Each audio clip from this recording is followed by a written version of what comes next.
Ya, sí, buenas tardes. Vamos a empezar el tema de hoy.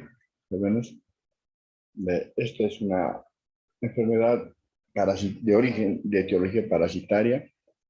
Es una enfermedad que está en carácter endémico en Potosí, en Bolivia. Esta enfermedad es definida como una parasitosis producida por un protozoo que es intracelular, ¿no es cierto? Y que generalmente el cuadro clínico que desarrolla es asintomático, ¿cierto? Pero cuando afecta al adulto no inmunocompetente o inmunodeprimido, generalmente produce un cuadro por la localización de los quistes de este protozoo, que es el Toxoplasma gondii, ¿no es cierto? Y en el recién nacido, generalmente, ¿no es cierto? Generalmente afecta más a los recién nacidos, ¿no es cierto? Y generalmente evoluciona con síntomas de enfermedad encefálica por localización de los quistes, ¿no? A nivel del sistema nervioso central o por compromiso ocular, ¿no? Como es la coriodectinitis. El agente etiológico de la enfermedad de la toxoplasmosis es el Toxoplasma gondii.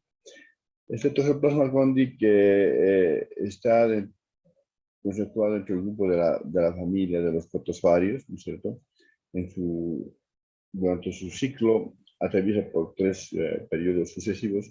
Uno es el de trofozoito, quiste y el ooquiste. La forma infestante para el adulto es pues la forma quística, ¿no?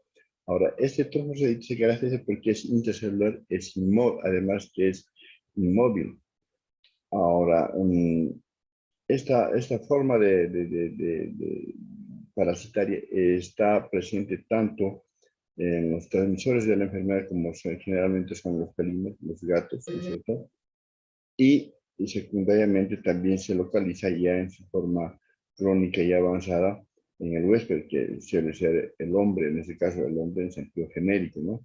Por localizaciones diversas que puede llegar a tener. Es decir, generalmente se localiza a nivel del tejido ganglionar o a nivel del tejido nervioso, fundamentalmente a nivel del sistema nervioso central, ¿no es cierto? O a nivel de la retina de las personas, ¿no? Ahora, ¿cuáles son los... Sí.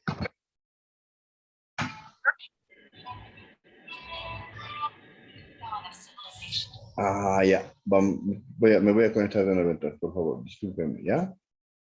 Sí, sí. A ver.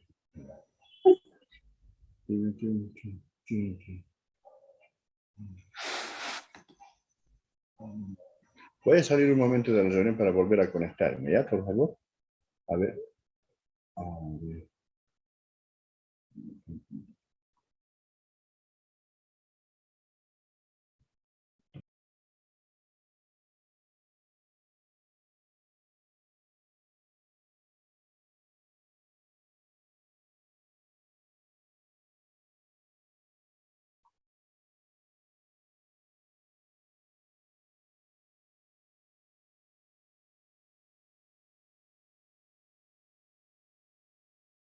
Disculpen, ¿ahora ya se puede ver?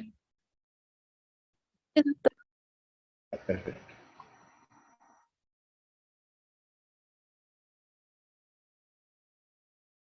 Entonces estamos acá. Entonces, ¿cuáles son las formas de transmisión de la toxoplasmosis?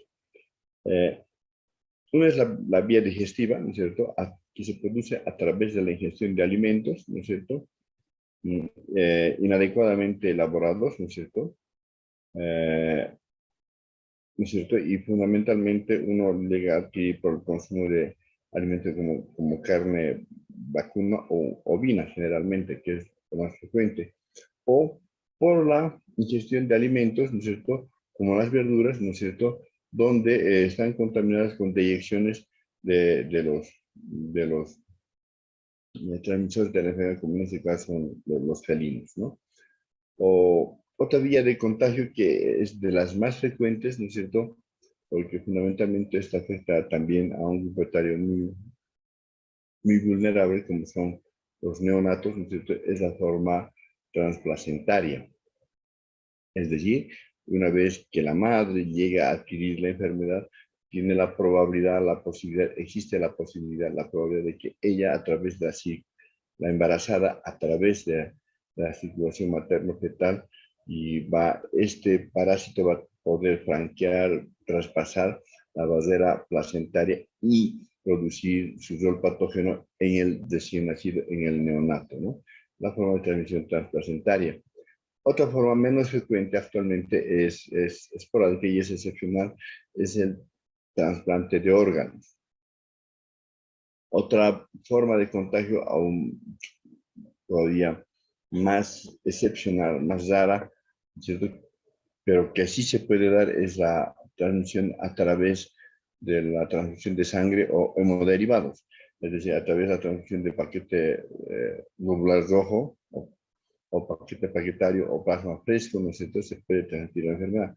Pero esto es muy raro, excepcional ya en la actualidad, porque como ustedes sabrán y recuerdan, que actualmente se transfunde sangre o hemoderivados de forma segura. ¿Qué quiere decir aquí? Que para transfundir sangre o hemoderivados, ¿no es cierto?, el paciente donador es sometido a serologías básicas, ¿no es cierto?, de tamizaje, como son serologías para tuberculosis, enfermedad de Chagas, hepatitis, VIH, ¿no es cierto?, VDRL y toxoplasmosis, ¿no es cierto?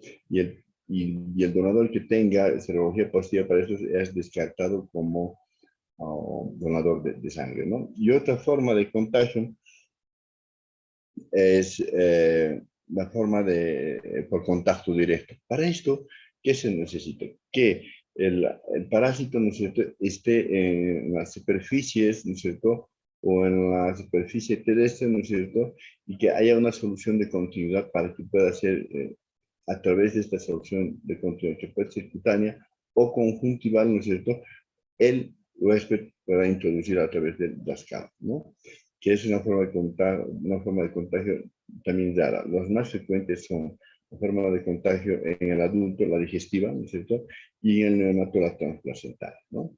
Es más importante.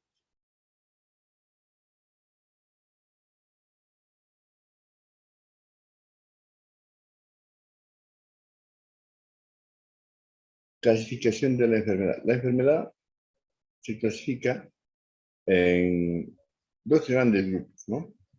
En pacientes que tengan, según el huésped, la clasificación del huésped, ¿no es cierto?, puede afectar a pacientes inmunocomprometidos, ¿no es cierto?, o inmunocompetentes, es decir, puede afectar a todas las personas que tengan un estado inmunológico, ¿no es cierto?, adecuado, funcionante, suficiente, es decir, inmunocompetente, ¿no es cierto?, es decir, donde el sistema inmunológico, tanto humoral como celular, ¿no es cierto?, estén en un estado de homeostasis, ¿no es cierto?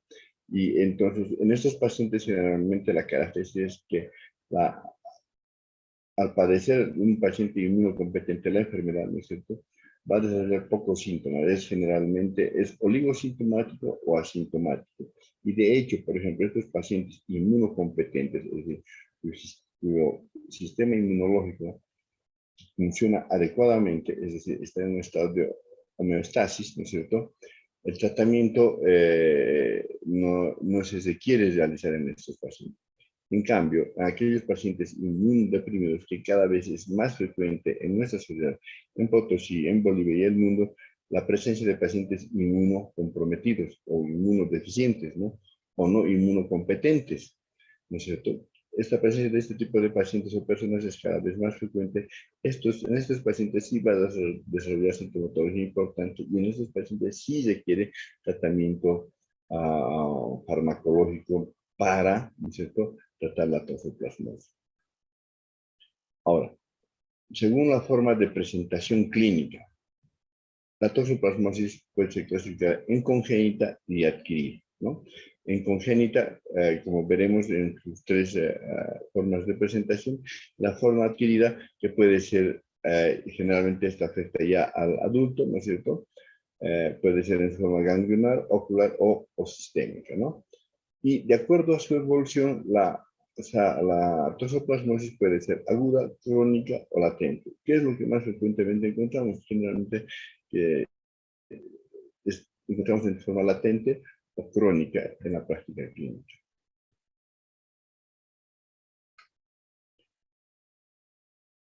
¿Cuáles son las manifestaciones clínicas de la toxoplasmosis en la toxoplasmosis congénita?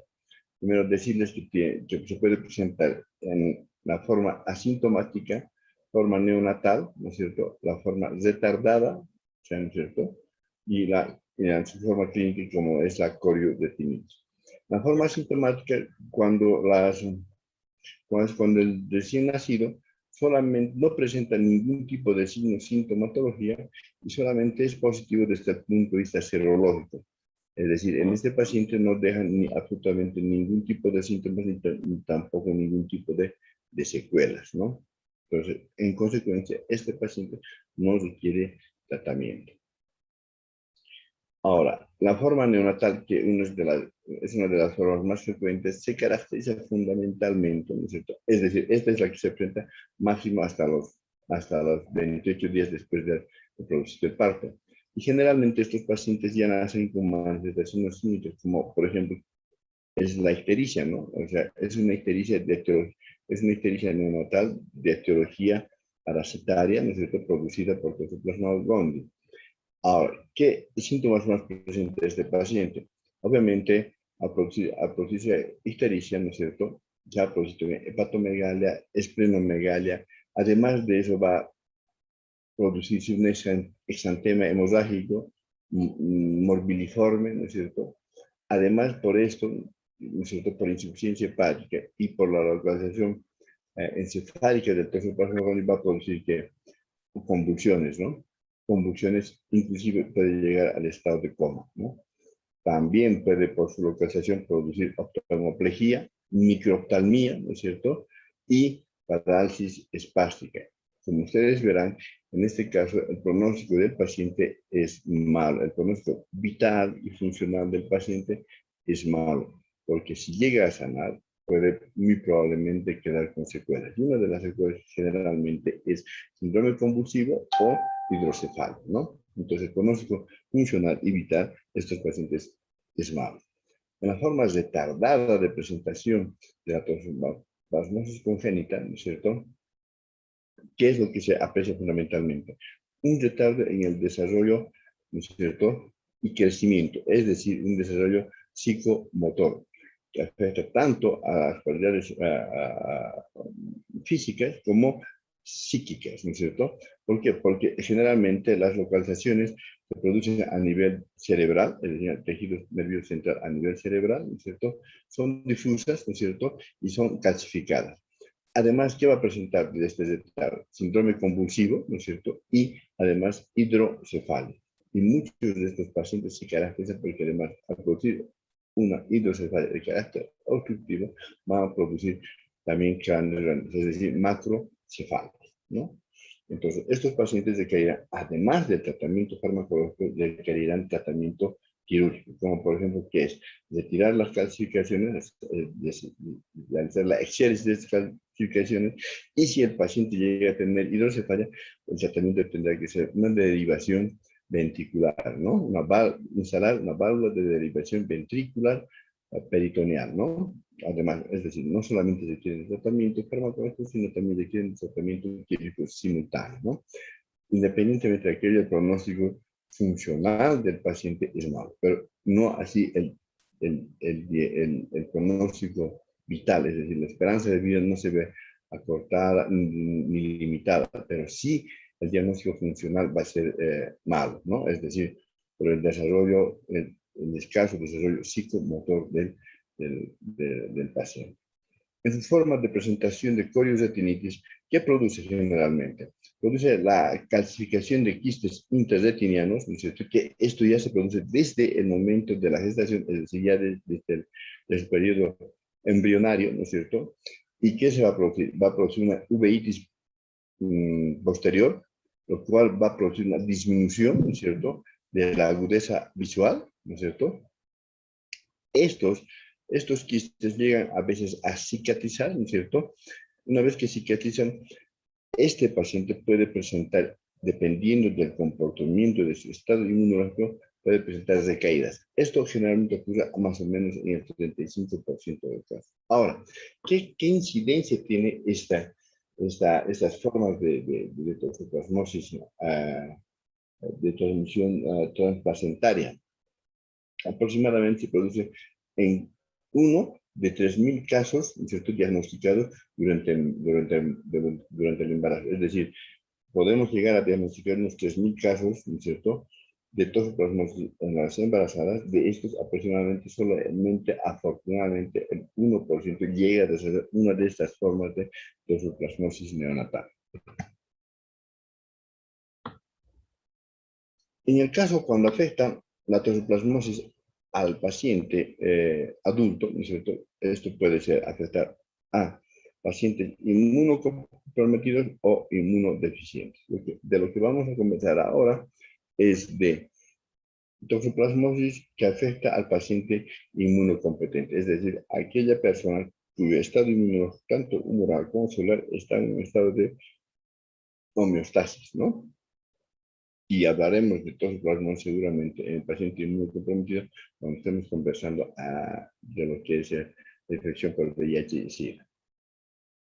¿Bajo qué formas clínicas se presenta esta forma de toxoplasmosis? A través de una primera infección tuberculosa, otra la forma linfática de la toxoplasmosis y otra la forma de presentación crónica de la toxoplasmosis. La forma de primera infección tuberculosa generalmente se presenta después del nacimiento, aproximadamente hasta los 2 años de edad, ¿no es cierto?, del producto de la gestación, ¿no es cierto? Generalmente, ¿no es cierto?, evoluciona con forma oligo o asintomática, y cuando es sintomática, ¿no es cierto?, suele evolucionar como si se tratase de un simple estado gripal, ¿no? En esto, obviamente, en este tipo de pacientes tampoco llega a requerir tratamientos farmacológicos. En la forma linfática, ¿no es cierto?, que se caracteriza fundamentalmente porque produce poliadenopatías. ¿Y qué tipo y qué grupos ganglionales generalmente son los más afectados? Es precisamente la cadena ganglionar cervical posterior, la cadena ganglionar axilar, la cadena ganglionar subescapular. Son los grupos linfáticos más frecuentemente afectados. ¿Y por qué se caracteriza por el aumento del volumen de de estos ganglios linfáticos, ¿no es cierto?, que son molestos, dolorosos, ¿no es cierto?, y ya a la vez llegan a la fistulización. Ahora, esta linfoadenopatía, que puede ser localizada, solamente afecta a un grupo ganglionar, afecta a más grupos ganglionares, pero esos son los grupos ganglionares más comprometidos, ¿no es cierto?, suelen permanecer por 2 hasta 3 semanas, ¿no es cierto?, para después llegar a desvanecerse espontáneamente sin dejar secuelas, ¿no? No, en la forma crónica, es decir, se presenta aquellos casos por localización específica de los quistes de Toxoplasma gondii en determinados tejidos de nuestra economía humana. Y generalmente, ¿dónde asientan esos? Generalmente asientan en el sistema nervioso central, generalmente a nivel del cerebro, ¿no es cierto?, y en la retina, que van a producir en este caso corioretinitis.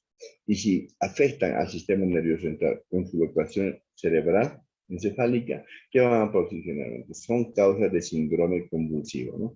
Síndrome convulsivo a repetición, a reiteración, que son tratados obviamente con anticonvulsivantes, es decir, anticonvulsivantes, un tratamiento específico para toxoplasmosis. Esto se presenta generalmente en pacientes inmunodeprimidos, entonces, conscientemente, como os dije a un inicio, es muy excepcional.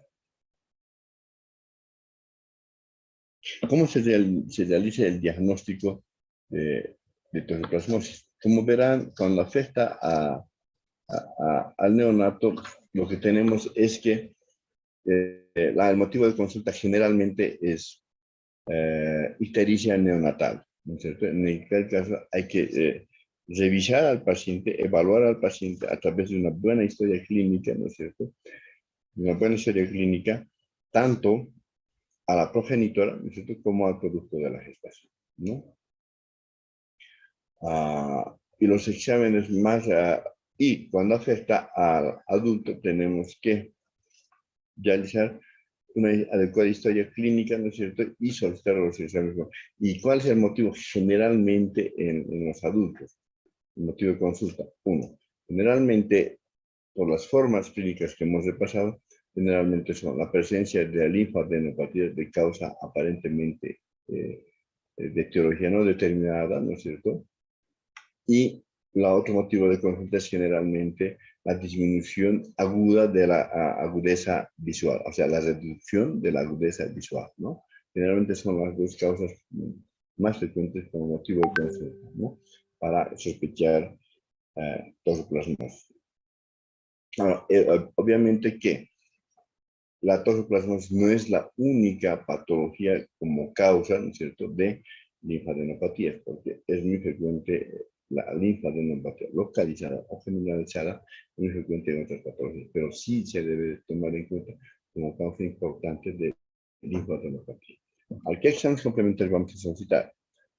Los exámenes complementarios que vamos a hacer para el diagnóstico de toxoplasmosis podemos agrupar en dos grupos. Uno que es los exámenes generales, en este caso el hemograma, ¿no es cierto? Y en el hemograma, ¿qué vamos a encontrar? Generalmente lo que encontramos es neutropenia, es decir, vamos a encontrar linfocitosis, ¿no es cierto?, con eosinofilia, es decir, el triángulo diferencial normal de los eosinófilos es de 1 a 3%, entonces aquí estará por encima del 3%, 4, 5%, ¿no? Y vamos a encontrar células mononucleares, ¿no es cierto?, con citoplasma eosinófilo, o sea, hiperpigmentado. En la forma de toxoplasmosis congénita, ¿qué es lo que vamos a encontrar? Anemia por eritroblastosis, ¿no es cierto?, es decir, por destrucción de glóbulos rojos, es decir, por lisis de los glóbulos rojos, ¿no? Eso es la eritroblastosis. Además que vamos a encontrar disminución en el número de plaquetas, es decir, vamos a encontrar trombocitopenia. Una vez que hemos podido observar estos hallazgos en estos pacientes, ¿qué son los exámenes específicos, ¿no? ¿Y cuáles son los exámenes? La determinación de la determinación de la presencia de anticuerpos contra, ¿no es cierto?, el toxoplasma. Y lo que encontramos es generalmente en la forma crónica de la toxoplasmosis, vamos a encontrar inmunoglobulina IgG elevadas, a títulos muy elevados, ¿no es cierto?, que generalmente están por encima de los 300, ¿no es cierto?, y que estos aparecen generalmente hacia los 2 meses de evolución de la enfermedad, que permanecen aproximadamente por largo tiempo, entre 6 a 12 meses, ¿no? Es decir, la inmunidad que deja una vez que una persona llega a padecer, a desarrollar, a contagiarse y desarrollar la enfermedad, deja la enfermedad una inmunidad duradera, pero no es definitiva, es decir, es posible una reinfección por toxoplasma. Inmunoglobulina IgM, ¿no es cierto?, que generalmente se hace presente entre entre el 7 y el 14º día de la infección por el toxoplasma gondii, permanece aproximadamente entre 2 a 3 meses presente ya en titulaciones bajas, ¿no? Y eso se comprueba a través de inmunofluorescencia indirecta, ¿no? Ahora, un diagnóstico de alta sensibilidad y alta especificidad es también identificar, ¿no es cierto?, los productos genéticos del toxoplasma. Este es un parásito ADN, ¿no es cierto?, que tiene su composición ácido desoxirribonucleico, ¿no es cierto? Y para esto, para detectar este material del parásito que soltamos, reacción en cadena de la polimerasa en tiempo real.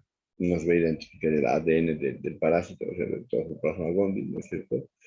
Esto demora generalmente entre 48 a 72 horas en retornar el reporte, ¿no es cierto? Y este examen, ¿no es cierto?, es de elección de preferencia en todos aquellos pacientes con entonces, que estén cursando con sospecha de toxoplasmosis congénita o los pacientes inmunodeprimidos. Ahora, otro examen de elevada sensibilidad y de elevada especificidad también es determinar la presencia del toxoplasma. Es decir, eso a través de muestras tomadas por biopsia. Por ejemplo, una toxoplasmosis que, digamos, el paciente ha asistido a consulta por una linfadenopatía localizada cervical posterior y nosotros sospechamos que se trata de toxoplasmosis por los antecedentes epidemiológicos del paciente.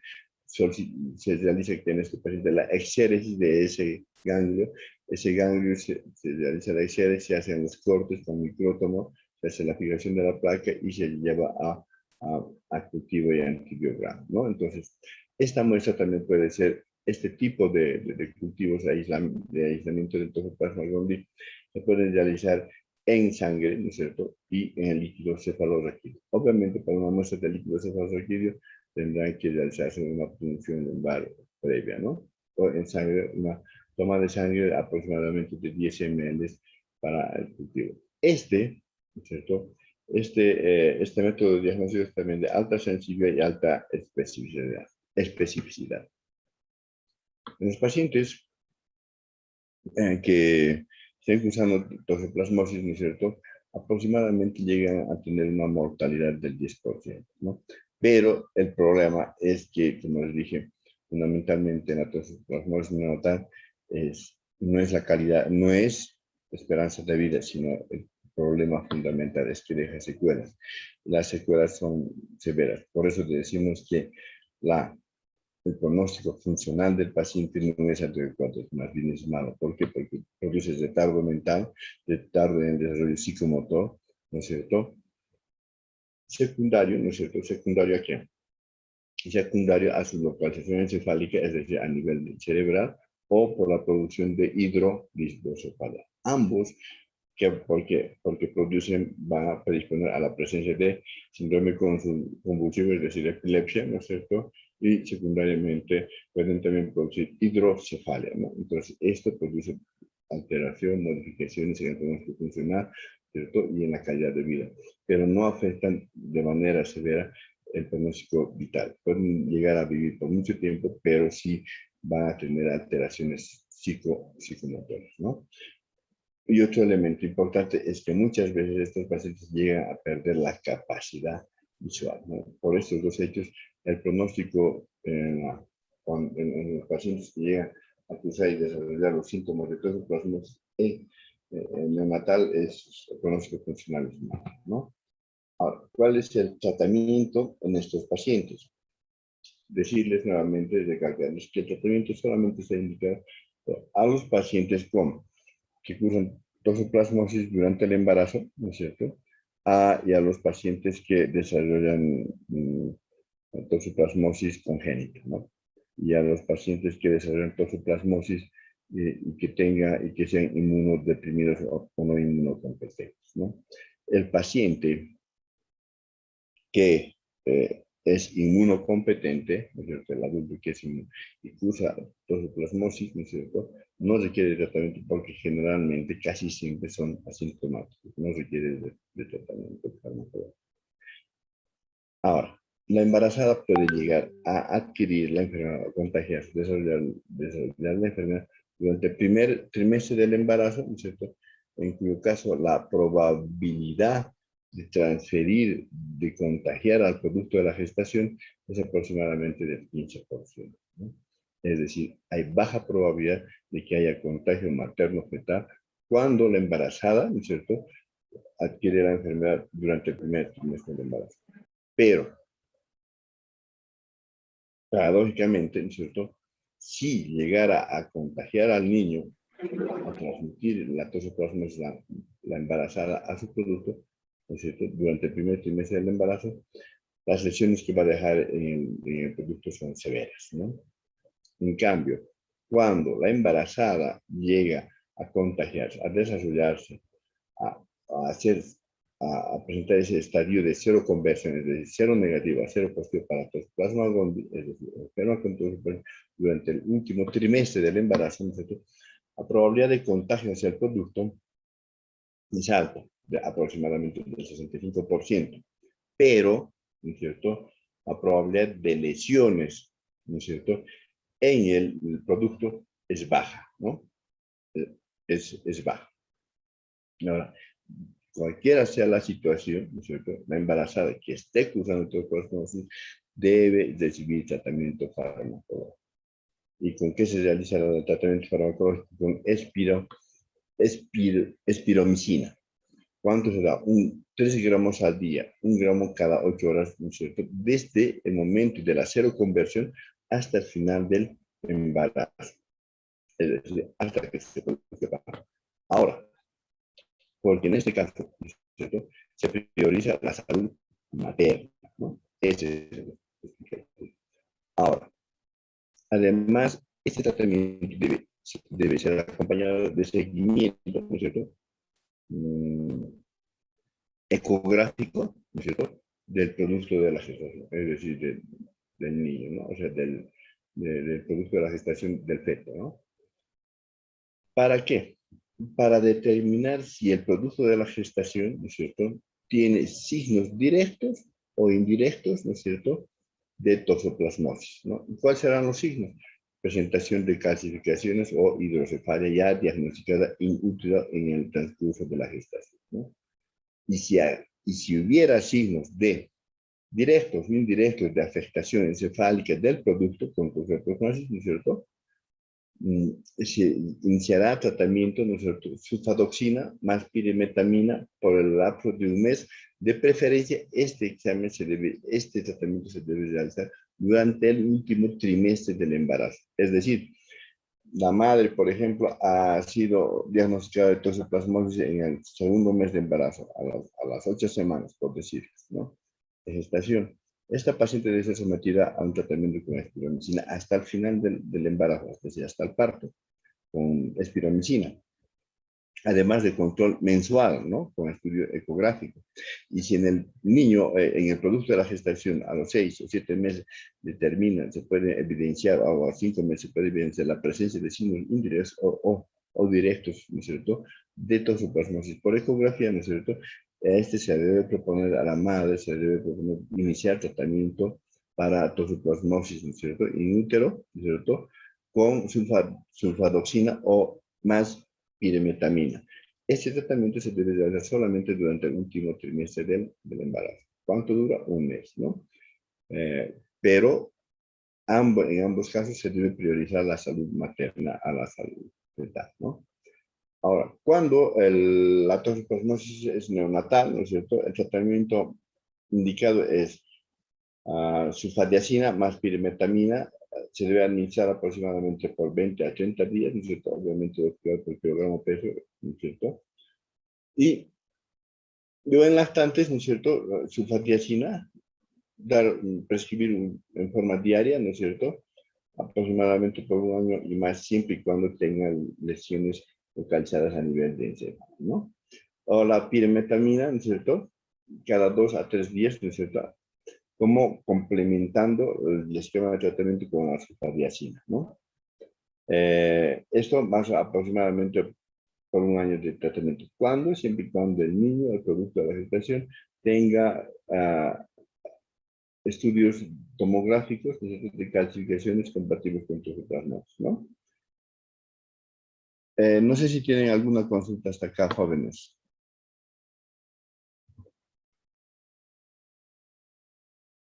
Bueno, si no tienen consultas, nos quedamos acá. Vamos por concluir la presente clase. Nos veríamos el día lunes en clases y el día martes en las horas que han fijado. Muchas gracias, buenas tardes, que tengan un buen resto de jornada. Gracias, doctor. Hasta luego. Hasta luego.